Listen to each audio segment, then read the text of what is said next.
YouTube channel of Delhi Institute for Civil Services. I am Anchal Jain, and the topic that we're going to discuss today is the Sudan crisis and Operation Kaveri. So what's happening in Sudan? Number one, the location of Sudan. So Sudan is a country in Africa, and that is the location of Sudan. Sudan also opens in the Red Sea. That is one thing that you should keep in mind, right? It is very close to the region of Horn of Africa. Horn of Africa are the seed countries. So Somalia, Eritrea, Ethiopia and Djibouti. It is this area, right? This is the seed countries or the Horn of Africa, and Sudan is located very close to the region. It opens in the Red Sea. You should be very thorough with the mapping, especially when crisis like so happens, because the mapping questions are they are hot favorite of UPSC, right? Or any competitive exams for that matter. So you should know the location of Sudan and that it opens in Red Sea. With just Sudan opening in Red Sea, you must also be very sure and precise with knowing what all countries open in the Red Sea. So this is the homework for you today. Do let me know in the comment section below what all countries open in the Red Sea, right? Now about the Sudan crisis, what is happening in Sudan and why is Sudan burning? The civilians, thousands of civilians have been killed. गोलीबारी हो रही है, आग लग रही है हर जगह, लोग बसें जला रहे हैं, कार जला रहे हैं, है ना? People are dying. What is happening in Sudan and how has Sudan reached this sorry state of affairs? How is Sudan so disturbed all of a sudden? Let us discuss what is happening in Sudan. So in 2019, Omar al-Bashir, the incumbent president of Sudan, in 2019, he was overthrown by the military generals, right? अब उनको military generals overthrew Omar al-Bashir, and then they led to an agreement.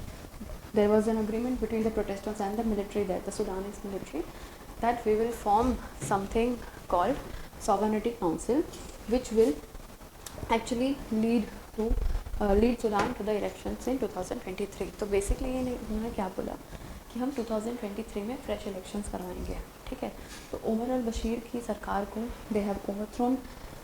In place of that, they have formed a sovereignty council, okay, or a sovereignty council that was established. Now this council was supposed to lead the transitional government for a bit, and then in 2023 the elections will be held, ठीक है? अब ये हुआ है 2019 में. In 2021, what happens is the Sudanese military, they launched a military coup. Okay, this happens with a collaborated effort between the Sudanese military and the RSF, Rapid Support Forces. Okay, so there are two forces basically in Sudan. There is Sudanese military and then there is RSF. ठीक है, ऐसा समझ लो, military and paramilitary forces. Fine. So they have together collaborated and launched a coup against the government, the transitional government that was formed after the overthrow of the Omar al-Bashir government. Okay. So in between the transitional government, which was led by Abdullah Hamdok, now this government was also overthrown in 2021 where the military coup happened. ठीक है, and जब military coup happened, so as I told you, there were two forces, right? एक है Sudan military और दूसरा RSF. So Sudan military के जो general थे बुरहान और जो RSF के जनरल थे Dagalo, both of them together. So the second in command was Dagalo and Burhan was leading it, right? So they both together, भाई भाई मिलकर, समझ रहे हैं आप, भाई बनकर इन लोगों ने मिलिट्री को ऑर्गेनाइज किया 2021 में, ठीक है? अब तक का story clear. Now what happens is after the 2021 coup, the two brothers, जैसे महाभारत में हुआ similarly, now the two brothers have started fighting. Actually they led a collaborated effort and conducted the coup. Now both have started fighting and they say, भाई हम क्यों, say like military, okay, the Sudanese military, they started taking up all the control and they led a proposal where they said कि RSF को Sudan army के साथ integrate कर दिया जाए, ठीक है? And second in line or second in command was Dagalo said, भाई मैं क्यों second in line रह लूँ? Correct. Why should I be second in line? I can also rule. So now it has become the power struggle or the power tussle between two brothers, right? So on one hand you have RSF and on the other you have the Sudan military forces, right? So also when they talked about integration, now there was disagreement also on the integration. Okay, Tagalo said कि भाई अगले 10 साल के बाद हम integration करेंगे, like within in the next 10 years. Whereas Burhan said कि no, the integration of SAF and RSF will happen in the next 2 years itself. Okay, so there were constant disagreements between RSF and SAF also, right? Now RSF has also been termed as men with no mercy, absolutely no mercy by the Human Rights Watch. They say that these, so RSF also has been, actually when you talk about the Bok region or when you talk about sending people to Yemen, to support Saudi and Emirati forces, so RSF has supported a lot to these people, to these forces, and they have a lot of human rights violation allegations against them. Okay, so RSF को बोला गया है they are men with no mercy. Now you understand the whole issue कि भाई ये issue है, it is all about the power struggle, and because they have started fighting against each other. The 2023 elections that were supposed to be held, अब वो हो गया है बहुत दूर की बात. जो डेमोक्रेसी अभी इन लोगों ने जब मिलिट्री को when they started leading the military coup, they thought कि भाई 2023 में इलेक्शंस करवाते हैं और दिखाते हैं कि भाई सूडान में डेमोक्रेसी है, ठीक है. तो इनको ये फील होने लगा कि यार हमको ये दिखाना पड़ेगा कि अब सूडान में भी डेमोक्रेसी है, इसीलिए तो 2023 के इलेक्शंस का प्लान हुआ था, राइट. बट वहाँ तक ये पहुँच ही नहीं पाए, उसके पहले ही लड़ाई शुरू हो गई दोनों में. And now it is a power tussle और a violent civilian crisis between these two forces, और इन दो फोर्सेस के लड़ाई में civilians are also getting killed. इन लोगों को शांत करने के लिए a lot of countries have entered, trying to negotiate with them. UAE, Egypt, Saudi, UK, US, they are talking with both the parties, SAF and RSF, कि भाई शांत रहो, let's find out a way, and end the power struggle and the killing of people. Now what is the issue for us? The issue for us was we have 4,000 हमारा diaspora वहाँ पे है ना. For India the biggest issue will be the stability in the region, number 1. Number 2, our diaspora. So we have our diaspora there. We had 4,000 Indians there, and our question was भाई evacuate कैसे करना है लोगों को वहाँ से, है ना. How to evacuate 4,000 people from Sudan and how will we take care of them? Okay, peaceful evacuation कैसे करेंगे? We'll come to how we have started evacuating and how we evacuated our people from there. We'll talk about that. That is Operation Kaveri, the next thing that we are discussing. But before that, let us know the repercussions of such crisis in Sudan. Okay. Repercussions का मतलब कि अब इसका result क्या होगा? What will be the result of this fight, right?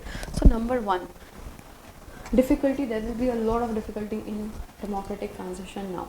So Sudan was supposed to be transitioned from the military coup into democracy, है ना. 2021 से 23 में और 2021 से 2023 में we were supposed to convert this military coup into a proper healthy democracy.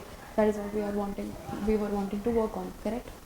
So now the military coup into the democratic way or into the democratic way of working, that will become very difficult given that the crisis has become so violent or the fight has become so violent.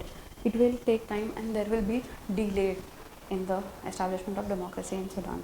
So that way political disturbance or political instability is going to create a lot of issues for Sudan. That's number 1. Number 2, economic crisis.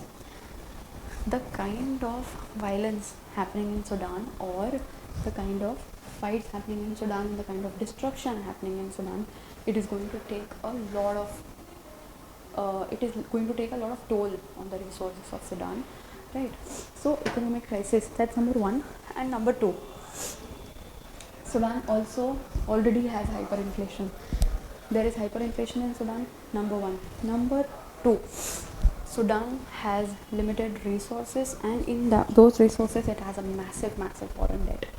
So when you have a war-like situation there, okay, or civilian crisis of this magnanimity, you eat up your resources and then you do not have enough to pay your foreign debt, right? And when you buy weapons, when you buy food, when you start importing more and more of these resources, because war needs all of these resources, right? So that increases your foreign debt even more, and especially when there is inflation across, the foreign debt is going to increase, right? Even further, manifold increase in the foreign debt. So that way, economically, Sudan is going to see a lot of economic pressure. And third, see, disturbance in the neighboring countries also. So Africa is not the most peaceful continent, so to say, or not the most politically stable. So when we talk about crises like these, it is also going to affect the neighboring countries, right? Or for example, South Sudan or Chad. So not just when a dispute happens in one country, for example, when a dispute happens in Afghanistan, the dispute is not going to affect just Afghanistan but neighboring countries as well. So similarly, it will have repercussions on the neighboring countries as well. Okay, so having said that, and as we have discussed that issue in detail, let us see how we are going to, so how we have planned, or and how we have evacuated our citizens from, or our people, our diaspora from Sudan. So Operation Kaveri is what the operation is called, or what the evacuation effort is called. 1. The location of Sudan and its opening in Red Sea. That's what you have to remember. Okay. Number 2, Khartoum. Okay, the capital. Number 3, now Operation Kaveri. So they may ask you in prelims, Operation Kaveri was recently in news. Why was it in news? Okay, or what does it relate to? Things like that they can ask in prelims. So you can remember the facts, or if you have to mention India's efforts for Indians abroad, उसमें भी आप इसको coat कर सकते हो, ठीक है? तो इन चीज़ों के लिए आपको ये ट्रिविया या फैक्ट्स आपको याद रखने चाहिए, fine? So Operation Kaveri. So now we have instated INS Sumeda. We instated INS Sumeda and Indian Air Force C-130J special operations aircraft also to evacuate our citizens or our diaspora from Sudan. As I told you, we have around 4,000 Indians living in Sudan to be evacuated, right? Using so like taking the help of INS Sumeda and these aircrafts, right? So that was Operation Kaveri. As you see, very proud and peaceful moment for us, where we actually could evacuate our people. I think you have seen Airlift. If I'm right, the movie was Airlift, right? Where we had to evacuate people from Kuwait. So when Iraq and Kuwait had their crisis, and when the fight started happening then. So we know that evacuation is a very sensitive and critical operation, and has to be done with a lot of diplomacy. So even when we were evacuating our people from there, our External Affairs Minister, Mr. S. Jaishankarji, he was constantly in touch with Saudi and UAE also, and they had led us all the support that we needed on the ground, and successfully we have conducted the operation. So that is our Operation Kaveri 1. 2, Sudan crisis and what is happening in Sudan. We will also make a video on what lies ahead for Sudan. That will be a different video to make. But so far with Sudan crisis and Operation Kaveri, this was it. If you want me to make a specific video on any other topic, you can let me know. I will be happy to make a detailed video on the same. Or if you have any other comments or suggestions, you can put in the comment section below. It was good talking to you. Thank you so much. Have a good day.